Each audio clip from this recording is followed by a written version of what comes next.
चंद्रपूर जिल्हा बॉक्सर्सची ऐतिहासिक झेप. सलोनी कुंभारे सुवर्ण पदकासह राष्ट्रीय स्पर्धेत. कांस्य पदकांचीही लय लूट. चंद्रपूर जिल्ह्याच्या क्रीडा क्षेत्रासाठी अभिमानास्पद बातमी समोर आली आहे. राज्यस्तरीय शालेय बॉक्सिंग स्पर्धेत चंद्रपूर जिल्ह्यातील खेळाडूंनी घवघवीत यश संपादन करत इतिहास घडविला आहे.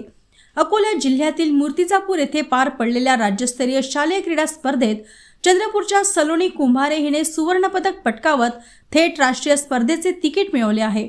सलोनी आगामी 69व्या राष्ट्रीय क्रीडा स्पर्धेत बंगळुरू येथे महाराष्ट्र राज्याचे प्रतिनिधित्व करणार आहे. या स्पर्धेत चंद्रपूर जिल्ह्याच्या खेळाडूंनी 3 कांस्य पदकांची कमाई करत जिल्ह्याच्या नावलौकिकात भर घातली आहे. मुलांमध्ये विधाता लांडगे तर मुलींमध्ये श्लेषा बतकल आणि गार्गी भोयर यांनी कांस्य पदक पटकावले आहे. खेळाडूंच्या या ऐतिहासिक यशामागे प्रशिक्षक लता इंदुरकर, पंकज शेंडे, महेश आळे, विजय डोबाळे यांचे मार्गदर्शन लाभले. या यशाबद्दल चंद्रपूर जिल्हा बॉक्सिंग संघटनेतर्फे सर्व खेळाडूंचे अभिनंदन करण्यात आले आहे. चंद्रपूर जिल्ह्याच्या बॉक्सर्सनी राज्य आणि राष्ट्रीय पातळीवर जिल्ह्याचा झेंडा उंचावला असून सर्वत्र त्यांच्यावर कौतुकाचा वर्षाव होत आहे.